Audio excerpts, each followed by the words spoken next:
Students once again welcome to our channel fitness पाठशाला।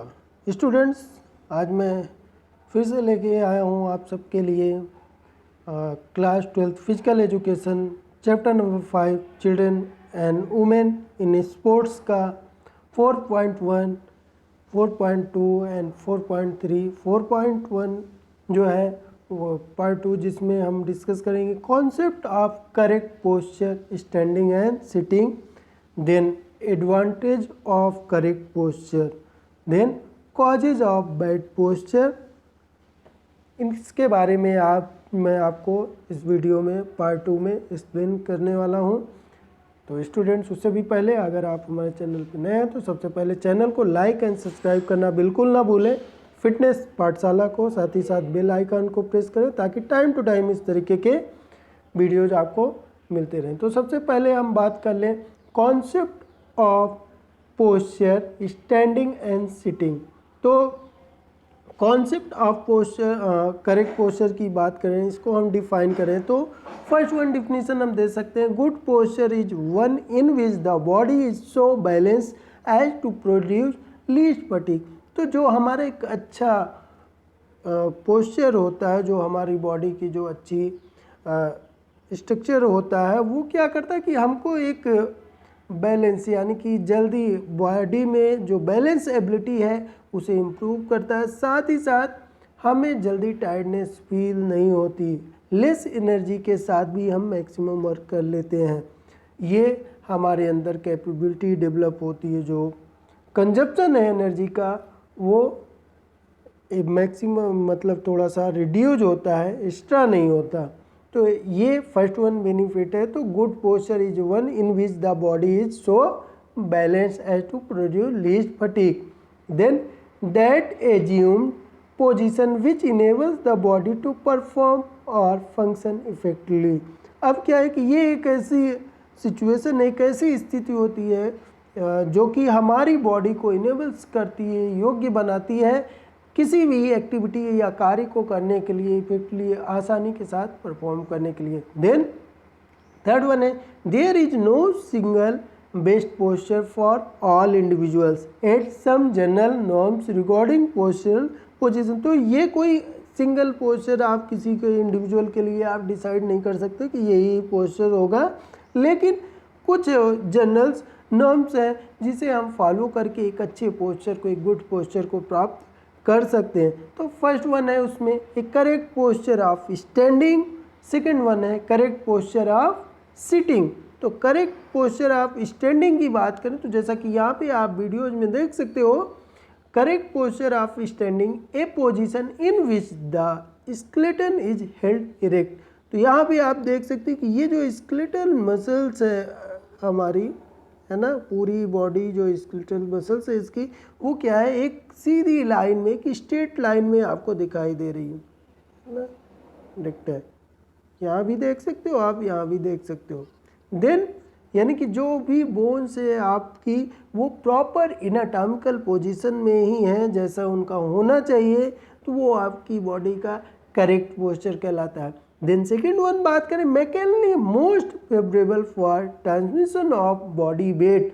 तो इसके क्या होता है कि जब हमारी बॉडी एक प्रॉपर शेप एंड साइज में करेक्ट पोस्चर में होती है तो हमारी बॉडी का जो बैलेंस है वो मेंटेन रहता है, प्रॉपर रहता है, बैलेंस एबिलिटी इंप्रूव होती है, जिससे जो बॉडी का वेट का डिस्ट्रीब्यूशन है पार्टिकुलर जॉइंट्स पे वो परफेक्ट होता है, यानी कि प्रॉपर होता है। देन थर्ड वन बात करें centre of gravity should be on the line shown passing through the body. तो जो हमारा सीजी लेवल है, जो स्टेबिलिटी है बॉडी की, वो भी क्या होती है, प्रॉपर होती है जब हम एक करेक्ट या गुड पोस्चर को फॉलो करते हैं। जैसा कि यहाँ पे आपको दिखाया गया एक लेटरल व्यू दिया गया है, यहाँ पे आप देख सकते हैं, जिसमें आपकी जो मसल्स है, जो ए टू जेड आप देखें पूरी की पूरी बॉडी है वो एकदम स्ट्रेट, आपकी स्पाइन इरेक्ट है टोटल इसमें। देन यहाँ भी क्या है कि आपको सेंटर से दिखाया गया है आपकी एक स्ट्रेट लाइन के थ्रू इसका पोस्टीरियर व्यू शो किया गया है। तो करेक्ट पोस्चर स्टैंडिंग की बात करें तो होल बॉडी क्या होगी, एकदम एक सिंगल लाइन में, स्ट्रेट लाइन में पूरी बॉडी जो होगी, जो आपकी स्केलेटल होगा वो पूरा का पूरा स्ट्रेट होगा, कहीं से वो बेंड नहीं होगा, झुका हुआ नहीं होगा, जो कि एनाटॉमिकल पोजीशन है बॉडी की उसके अकॉर्डिंग। देन सेकेंड वन बात करें करेक्ट पोस्चर ऑफ सिटिंग, बैठने का जो करेक्ट पोस्चर है, तो यहाँ पे देखिए आपको 3 पिक्चर्स रिप्रेजेंट की गई हैं, जिसमें क्या है कि पहले मैं इसको एक्सप्लेन कर दूँ इसके डिफिनीशन को। A position in which the body is seated comfortably on a chair with erect spine. तो यहाँ पे ये ध्यान रखना है आपको डिफिनीशन में, इरेक्ट स्पाइन यानी कि ये एक ऐसी पोजीशन है जिसमें हमारी एक ऐसी स्थिति जिसमें हम बैठते हैं किसी भी चेयर पे तो हमको आराम फील होता है, साथ ही साथ जो स्पाइन है हमारी वो स्ट्रेट रहती है, उसमें किसी भी तरीके का कर्व या उसको बेंड करके हम नहीं रखते, तो वो हमारा करेक्ट पोस्चर ऑफ सिटिंग कहलाता है। Then spine should be maintain its natural curve, not to be put any stress on the back. तो जो नेचुरल कर्व है, लिटिल बिट कर्व पाया जा रहा है हमारे स्पाइन में, उसी को हमको मेंटेन रखना है, उसी को हमको फॉलो करना है, न कि किसी तरीके का एक्स्ट्रा उसमें कर्व क्रिएट करना है, ज़्यादा बेंड होके बैठना है, आगे या पीछे की तरफ ज़्यादा झुकना है। Then posture should not be forced और collapse with belly bulging out. तो जो पोस्चर है यानी कि बेली बल्गिंग आउट, ऐसा नहीं कि पेट को आगे की तरफ करके आप पीछे शिफ्ट होके जो लेट जाना बैठे बैठे ही सिटिंग पोजीशन में, तो ऐसी पोजीशन को मेंटेन नहीं करना। तो यहाँ पे ये देख सकते हैं कि आप यहाँ पे क्या है कि ये बॉडी का जो अलाइनमेंट है इसमें क्या हो रहा है कि आप देख सकते हैं कि ये प्रॉपर क्या है, पीछे की तरफ एक कर्व बन रहा है, यानी कि ये जो यहाँ पे पिक्चर है उसमें क्या है कि ये पीछे की तरफ बैक को पीछे, बैक बोन को पीछे ज़्यादा बेंड कर रहा है, आगे थोड़ा सा झुक के बैठ रही है। देन सेकंड पिक्चर में आप देखेंगे कि इसकी स्पाइन क्या है, आप देखिए ये 90 डिग्री पे एकदम स्ट्रेट दिखेगी आपको ओवरऑल। तो ये आपका परफेक्ट सिटिंग पोस्चर है, यानी कि जो आपके सारे एंगल्स बनेंगे वो सभी क्या होंगे, आप देखिए तो 90 डिग्री पे प्रॉपर 90 के एंगल को मेंटेन करेंगे।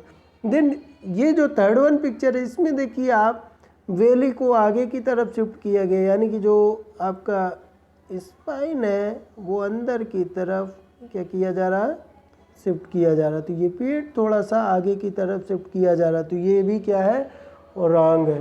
तो यहाँ पे ये दोनों पोस्चर आपको बिल्कुल नहीं फॉलो करना है। जब भी आपको बैठना है तो इस तरीके से स्पाइन को स्ट्रेट रखते हुए बैठना है, जिसको करेक्ट पोस्चर ऑफ सिटिंग बोला जाता है। देन अब हम बात कर लें advantages of correct posture. Correct posture के क्या एडवांटेजेस हैं, क्या लाभ हैं, तो उसके जो एडवांटेजेस हैं, फर्स्ट वन हम बात करें तो एडवांटेजेस ऑफ करेक्ट पोस्चर में फिजिकल अपीयरेंस, सेकंड वन है graceful and efficient movement, third one है फिजिकल फिटनेस, फोर्थ वन है less chances of injuries, fifth one है prevention from disease, six one है इम्प्रूव्स कॉन्फिडेंस, सेवन्थ वन है sports performance, eighth one है joint mobility, ninth one है longevity. तो यहाँ पे हम देख सकते हैं कि जब हम करेक्ट पोस्चर को फॉलो करते हैं तो करेक्ट पोस्चर के थ्रू क्या होता है कि ये सारे बेनिफिट्स हमको मिलते हैं कि physical appearance, graceful and efficient movement, physical fitness, less chances of injuries, prevention from diseases, improve confidence, sport performance, joint mobility, longevity. तो इसको वन बाय वन अब हम स्टूडेंट्स आपसे डिस्कस कर लें। तो फर्स्ट वन है एडवांटेजेस ऑफ करेक्ट पोस्चर में, जो कि है आपका फिजिकल अपीयरेंस, जिसमें हम बात करें कि आपकी जो पर्सनालिटी, जैसे यहाँ पे आप देख सकते हैं कि एक मैन को इक्वल दिखाया गया है आउट ऑफ 4, यानी कि 2 फीमेल और 2 मेल के।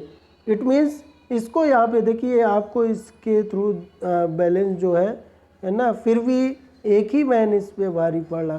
तो जो आपकी फिजिक है, जो फिजिकल अपीयरेंस है, पर्सनालिटी मैटर करती है कि आप कैसे दिखते हो, आपके कार्य करने की शैली क्या है, बोलचाल की भाषा क्या है, ओवरऑल आपका ग्रोथ एंड डेवलपमेंट क्या है। Your personality can transform your future.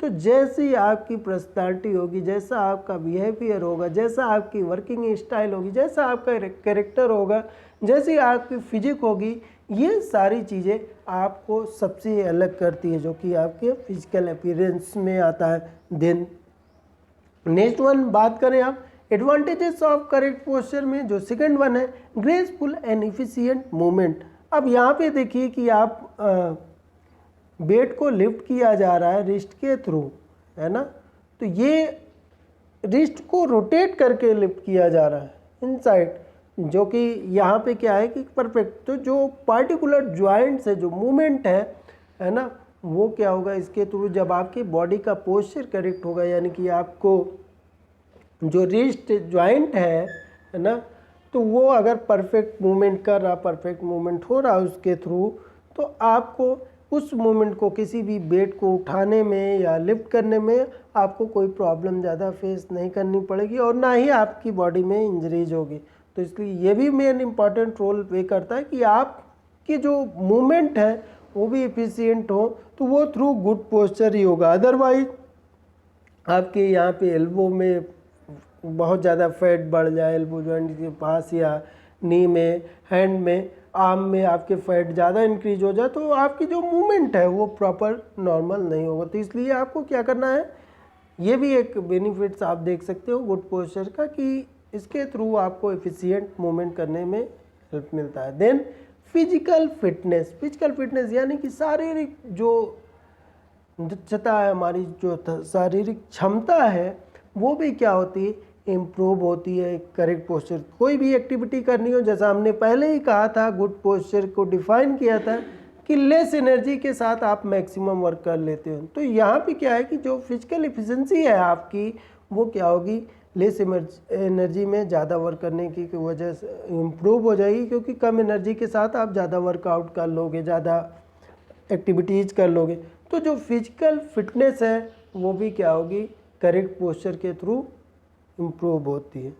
तो इसलिए भी हमको करेक्ट पोस्चर के प्रोसीजर को फॉलो करना चाहिए। Than less chances of injury, जब आपकी बॉडी में फैट नहीं होगा, आपकी स्पाइन प्रॉपर इरेक्ट होगी, जॉइंट्स पे प्रॉपर वेट का डिस्ट्रीब्यूशन होगा, तो इससे क्या होता है कि आपकी जो चांसेस हैं इंजरीज के बॉडी में, जॉइंट्स में, बोन से रिलेटेड, मसल से रिलेटेड, वो क्या होते हैं, वो रिड्यूज हो जाते हैं। तो लेस चांसेस ऑफ इंजरीज, ये भी एक बेनिफिट है गुड पोस्चर्स का। द नेक्स्ट वन है इम्प्रूव कॉन्फिडेंस। अब जब आपके पास एक अच्छी फिजिक होगी, अच्छी पर्सनालिटी होगी, तो आपको किसी के सामने भी रिप्रेजेंट किया जाए तो आप अच्छा फील करोगे, यानी कि अपने आप को अच्छे से रिप्रेजेंट कर सकते हो। तो ये भी एक कॉन्फिडेंस लेवल्स को भी आप में क्या करता है, ये इम्प्रूव करता है आपके बॉडी का जो परफेक्ट पोस्चर है, गुड पोस्चर है। देन स्पोर्ट परफॉर्मेंस, अब कोई भी स्पोर्ट्स की स्किल करनी हो, प्रैक्टिस करनी हो या मैच खेलना हो, कुछ भी करना हो आपके लिए, तो जो बॉडी का प्रॉपर अलाइनमेंट है, यानी कि जो एक परफेक्ट पोस्चर है बॉडी का, वो आपका शेप एंड साइज होगा, तो ऑटोमेटिक आपकी परफॉर्मेंस क्या होगी, इंक्रीज हो जाएगी। तो ये एक बेनिफिट्स आप यहाँ भी देख सकते हो कि स्पोर्ट परफॉर्मेंस जो है वो थ्रू करेक्ट पोस्चर इम्प्रूव की जा सकती है या बढ़ाई जा सकती है। Then next one joint mobility, यानी कि जो आपकी जॉइंट्स की मोबिलिटी है, जो लचीलता है, जो उसका मूवमेंट है, आप इधर से देखते हो कि हाथ और पैर को अबाउट ऊपर से नीचे टर्न करके बहुत लोग इसको एज ए रिक्रेशन के तौर पे, एज डांस स्किल में, जिम्नास्टिक में जो आप स्किल्स देखते हो, कोऑर्डिनेट कर देते हैं, हैंड्स और लेग को एक साथ अटैच कर देते हैं, हेड को अपने बैक साइड से नीचे से निकाल के पैरों से टच कर देते हैं। तो ये जो मोबिलिटी है, यानी कि जो उसकी रीच है, जो लचीलता है, जो मूवमेंट है, वो भी इम्प्रूव होता है थ्रू करेक्ट पोस्चर।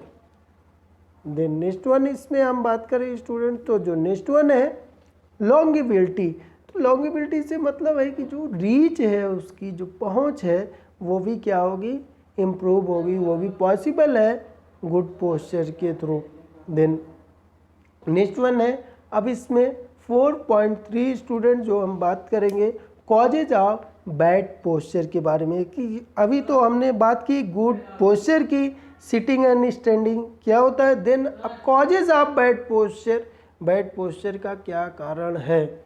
स्टूडेंट ध्यान रखिए, अगर आप चैनल पे नए हैं तो फिटनेस पाठशाला को लाइक एंड सब्सक्राइब करना बिल्कुल ना भूलें, साथ ही साथ बेल आइकन को प्रेस करें ताकि टाइम टू टाइम इस तरीके के वीडियोज आपको मिलते रहे। तो कॉजेज ऑफ बैड पोस्चर की बात करें तो फर्स्ट वन कॉजेज में है आपका इम्प्रॉपर डाइट, यानी कि गलत तरीके से डाइट को लेना, है ना। आप सही डाइट नहीं ले रहे हो, ये भी क्या है, इसका एक रीज़न हो सकता है आपका, है ना।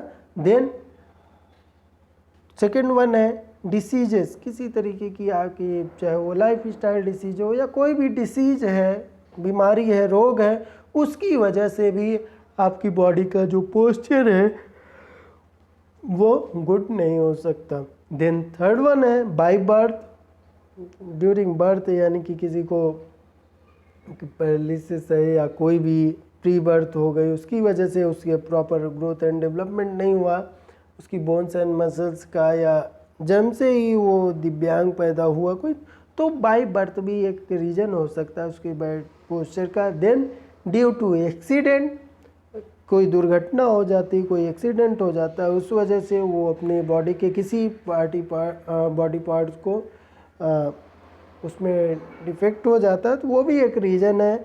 देन फटीग, ज़्यादा जब आप टायर्ड हो जाते हो, बहुत ज़्यादा टायर्ड फील करते हो और उसके बाद भी आप वर्क करने की कोशिश करते हो तो उससे इंजरीज हो जाती है और उस इंजरीज के थ्रू आपकी बॉडी में एक बैड पोस्चर क्रिएट होता है। देन फैशन, जैसा कि फैशन के तौर पे ज़्यादा फिटिंग क्लॉथ या हाई हील्स पहनने की वजह से भी आपकी बॉडी में जो बॉडी का अलाइनमेंट है वो इफेक्ट होता है, तो जिससे एक गुड पोस्चर आपकी बॉडी का डेवलप नहीं होता।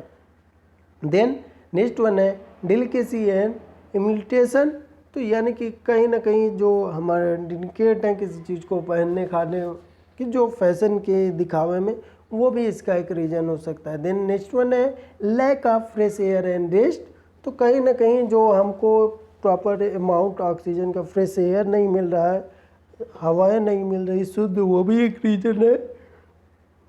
देन अगर आपकी बॉडी को प्रॉपर रेस्ट नहीं मिल रहा, आप वर्क ज़्यादा ओवरलोड वर्क किए जा रहे हो, तो वो उसकी वजह से भी आपकी बॉडी का पोस्चर डिफेक्ट हो सकता है। Then lack of proper exercise, less physical activities करते हो, आप एक्सरसाइजेस नहीं कर रहे हो, तो ये भी एक रीज़न होगा हमारी बॉडी में बैड पोस्चर को क्रिएट करने का कारण होगा। लैक ऑफ अवेयरनेस, कहीं ना कहीं लोगों में ये जो नॉलेज की कमी है कि बैलेंस डाइट के क्या बेनिफिट्स हैं, प्रॉपर फिजिकल एक्टिविटीज़ करने के क्या फ़ायदे हैं, या गुड पोस्चर से क्या हमें बेनिफिट्स होते हैं, तो इन सब के लैक की वजह से या इसकी प्रति उनके अंदर जागरूकता की कमी के कारण उनमें बैड पोस्चर होने के ज़्यादा चांसेस हो जाते हैं। देन अनसुटेबल फर्नीचर, जो आपकी फर्नीचर है जिस पे आप उठते बैठते हो, तो वो प्रॉपर आपकी बॉडी अलाइनमेंट के अकॉर्डिंग नहीं है, सिटिंग के लिए प्रॉपर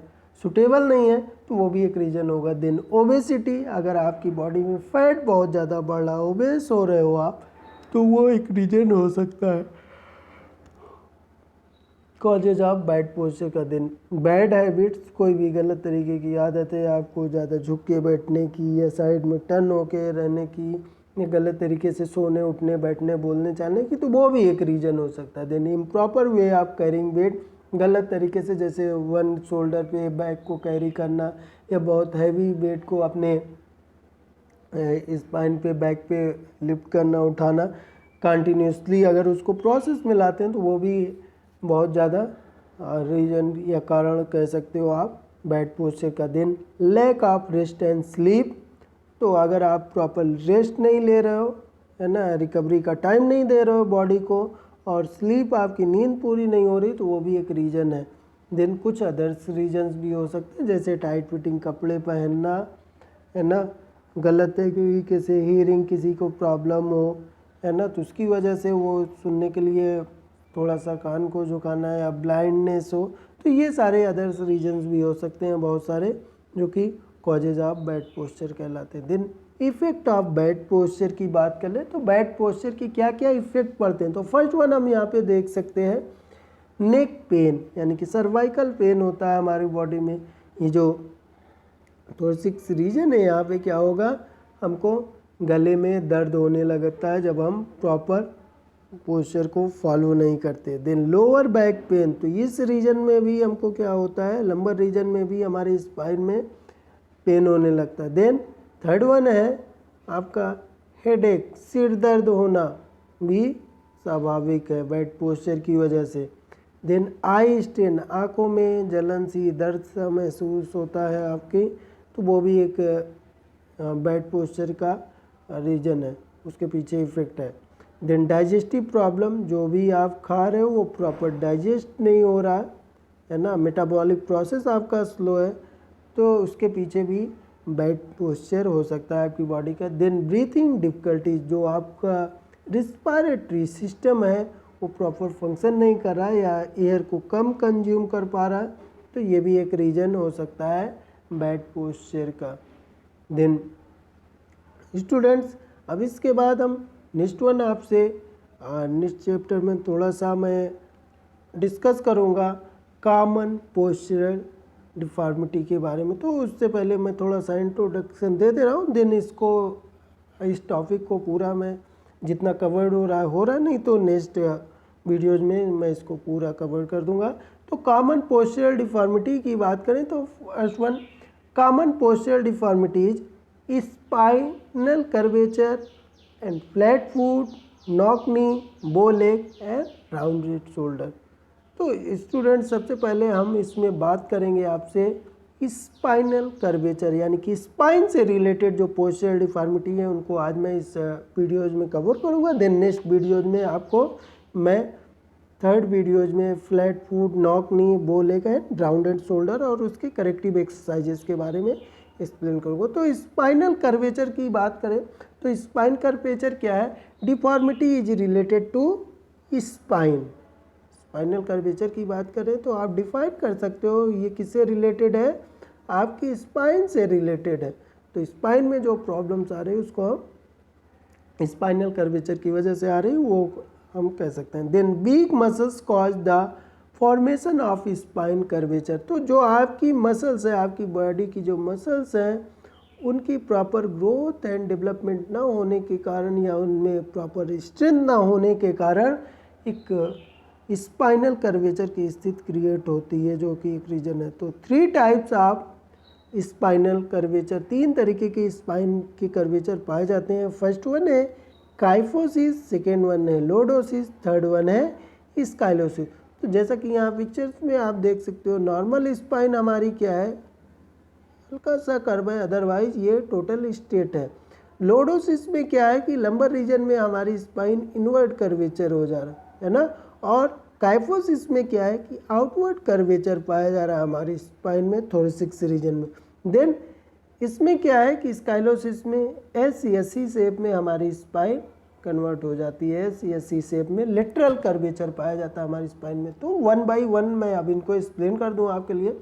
तो kyphosis x aggregated thoracic curve, जैसा कि यहाँ पे आपको काइफोसिस की बात करें, एन इंक्रीज और x aggregation of A backward और पोस्टीरियर कर्व और ए डिक्रीज और reversal of A forward curve.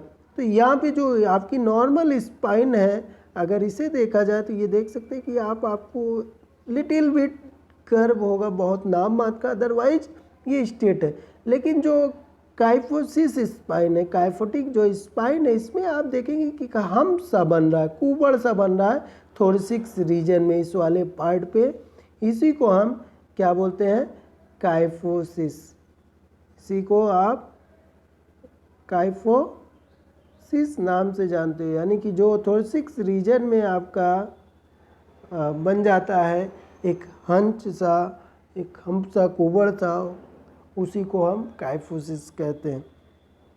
Then caused by, कारण क्या है काइफोसिस होने का, तो ये है mal nutrients, illness, deficiency of poor air, insufficient exercise, rickets, carrying heavy load on shoulders, unsuitable furniture, weak muscles and habit of doing work by leaning forward et cetera. तो हम बात करें तो मेन जो रीजन है काइफोसिस का हमारी body में क्रिएट होने का वो है अनबैलेंस डाइट।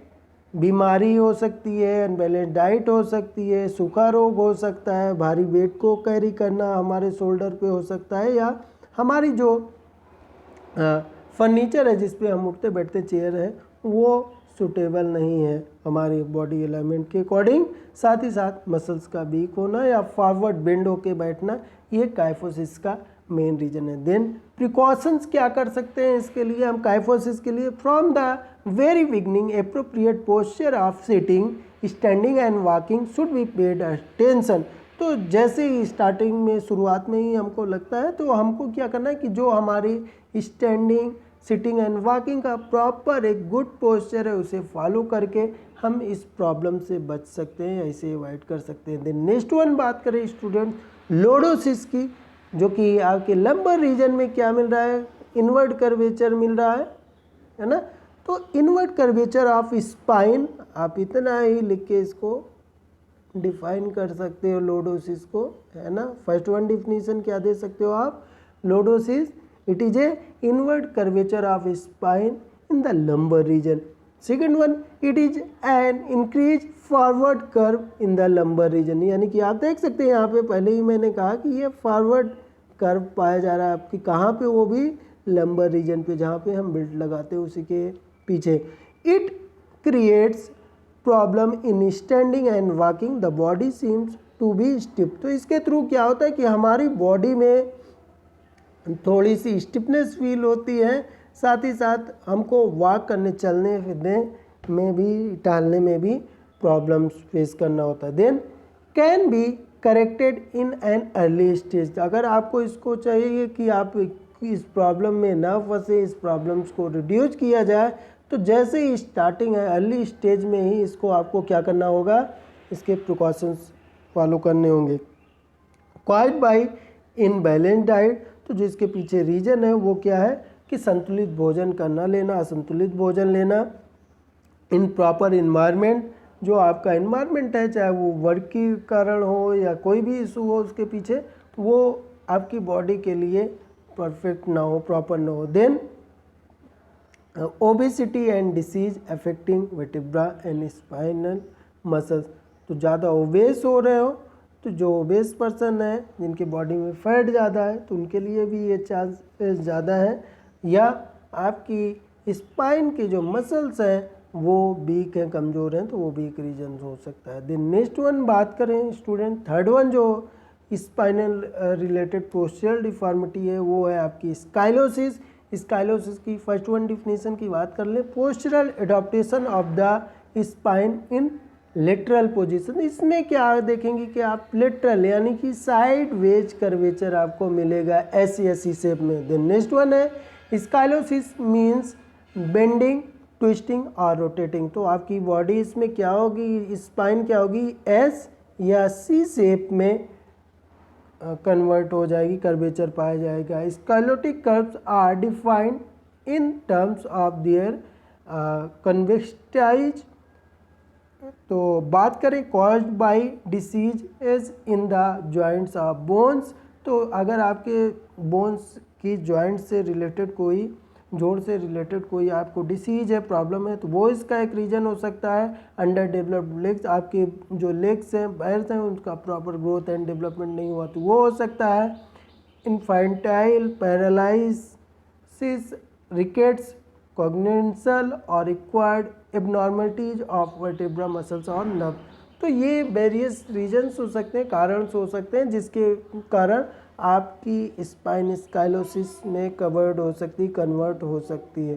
तो स्टूडेंट्स, अगर आपको मेरी ये वीडियो पसंद आए तो अपने दोस्तों और फ्रेंडों के साथ शेयर करें, साथ ही साथ चैनल फिटनेस पाठशाला को लाइक एंड सब्सक्राइब करें और कमेंट बॉक्स में अपना फीडबैक देना बिल्कुल ना भूलें कि आपको हमारे वीडियोज कैसे लग रहे हैं, पसंद आ रहे हैं या नहीं आ रहे हैं, या जो भी आपके सजेशन सुझाव हों या जिस टॉपिक से रिलेटेड आपको वीडियो चाहिए आप कमेंट बॉक्स में अपना फीडबैक दे सकते हो ताकि मैं उससे रिलेटेड भी वीडियोज आपके लिए बना सकूं। तो आज के लिए बस इतना ही। Thank you.